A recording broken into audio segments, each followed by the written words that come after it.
Hey there, my friends. Welcome to another book review with Johnny Boy. Today, I'm talking about Six Tales of the Jazz Age by F. Scott Fitzgerald.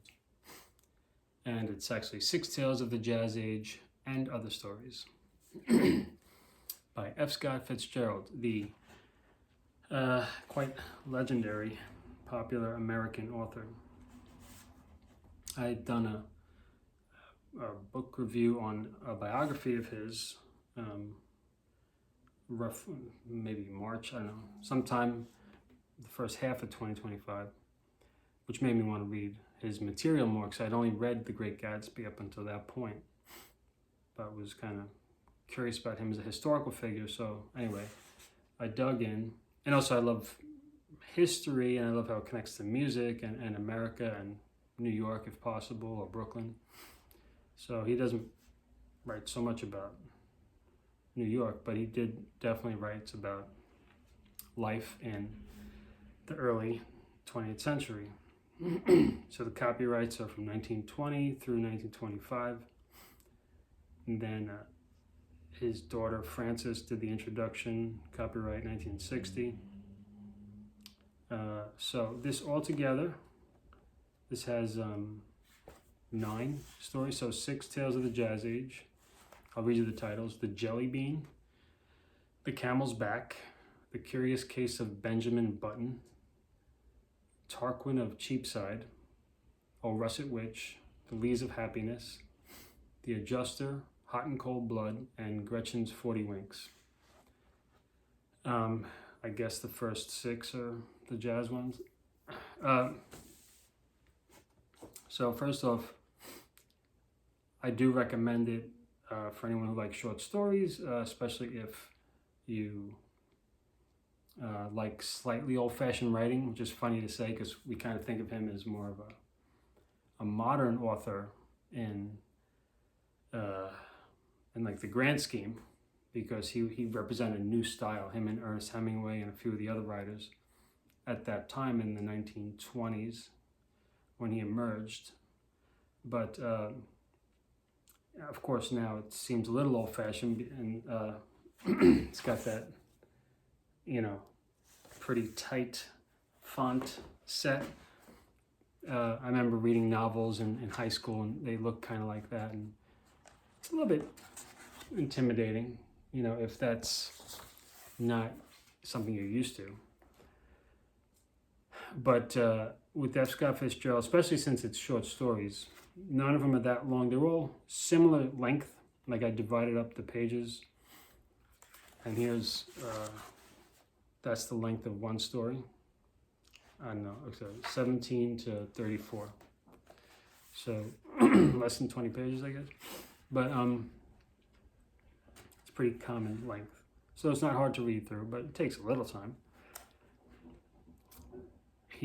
None of them are connected. Like, there's no continuing story or anything.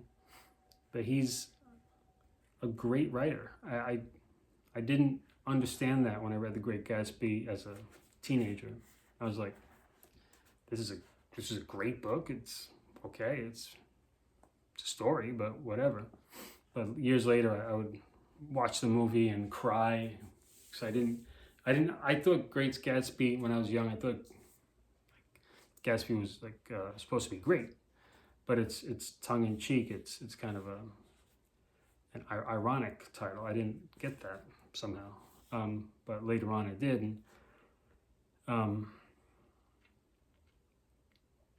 so what Fitzgerald is so good at is capturing. I don't know about the Jazz Age. This is not, very little is about parties, and almost music is not mentioned much at all. So I guess Jazz Age just means a sort of era where certain mores were true. Like you could see him and Zelda there doing their pose. I think it kind of represents the spirit of post World War I, where people are just the lost generation.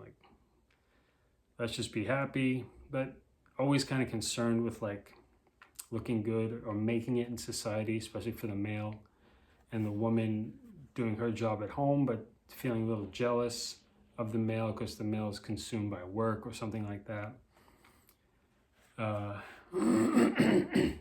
And how he's really good about writing how relationships start off beautiful, then they go sour. That's one of his expertise points. Not always the same way. Like sometimes it might be that they grow sick of each other and there is a blowout and maybe a divorce or something, or they grow sick of each other and then one person gets sick and then the other person has to become the caretaker, and it's like this stories like that. And then sometimes drinking, like in The Camel's Back, it's just a very weird like costume party story. And then The Curious Case of Benjamin Button. It sounds like a famous, I don't know, maybe it's a movie or whatever, but I didn't know it was him. But that's kind of got a fairy tale element to it. A few of them remind me a little bit of Twilight Zone, kind of. Certainly O Russet Witch has a fantasy element. I would say Hot and Cold Blood did too, and The Adjuster, that got me. That could have been like a Twilight Zone episode almost. The Jelly Bean seems kind of like that Jazz Age, something The Great Gatsby can relate to. Or I didn't read his other novels. This Side of Paradise, The Beautiful and the Damned, Tender as the Night. And then there's The Love of the Last Tycoon, which is unfinished. Then he has a lot of story collections and letter collections. So I'm happy to read more of him. Not dying to, but whenever it pops up, it affects me, his writing.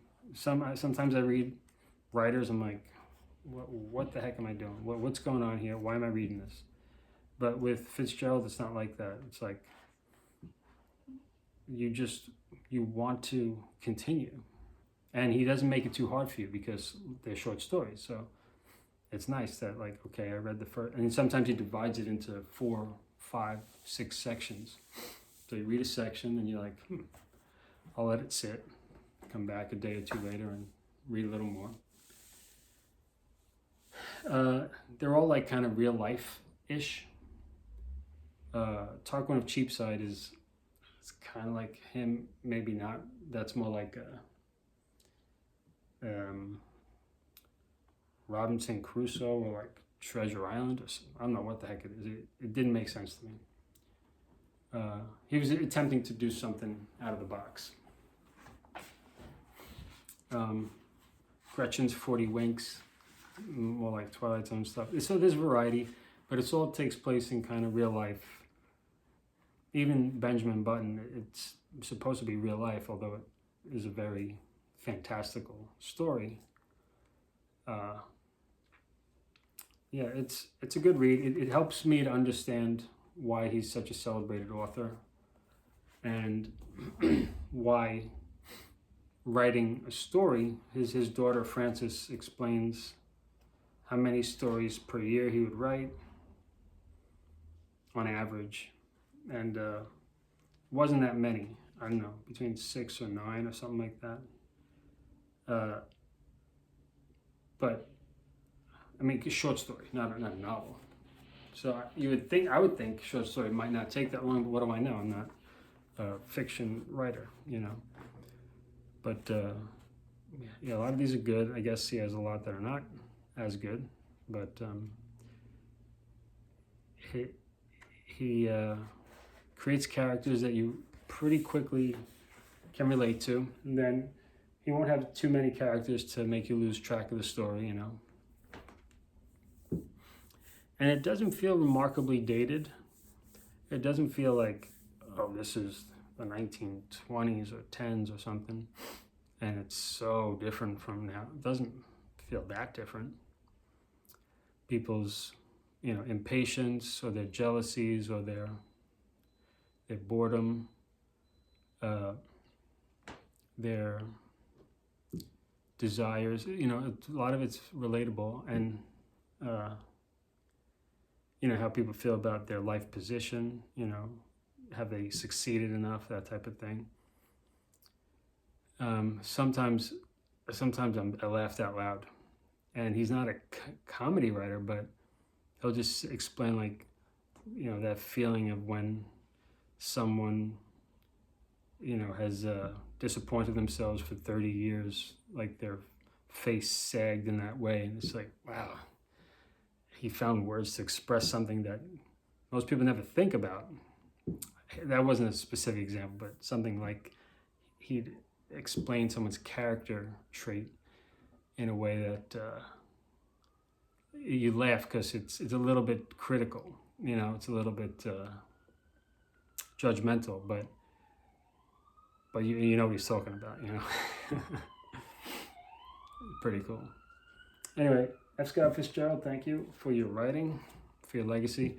And I just to point out, it was a little more special to me diving into him, reading it now, or with the past month or two. And actually, I've probably worked on this for like 4 months, slowly, because it's short stories, so you could just wait, read one, wait. And then reading his biography last year, because last year I was 44, and this year I'm 45. I turned 45 in December, and he died at the age of 44. So it was just curious for me to have, I didn't really know it until I started learning about him. So it was interesting that I wanted to learn about him last year, you know, because his whole, you know, his life story wrapped up in terms of his activities on this planet at 44 years old. So, you know, just curious that I read it when I was 44. And I really would like to sort of accomplish and experience a whole lot more in my lifetime if I have any say over it. So it's interesting perspective. Okay, that's all for now. Keep reading, and the fishies say hello to you. We call them fishies. Hey fishies, you want to say hi to the audience? All right. Okay, till next time. And the tree, it's a citrus tree, says hi too.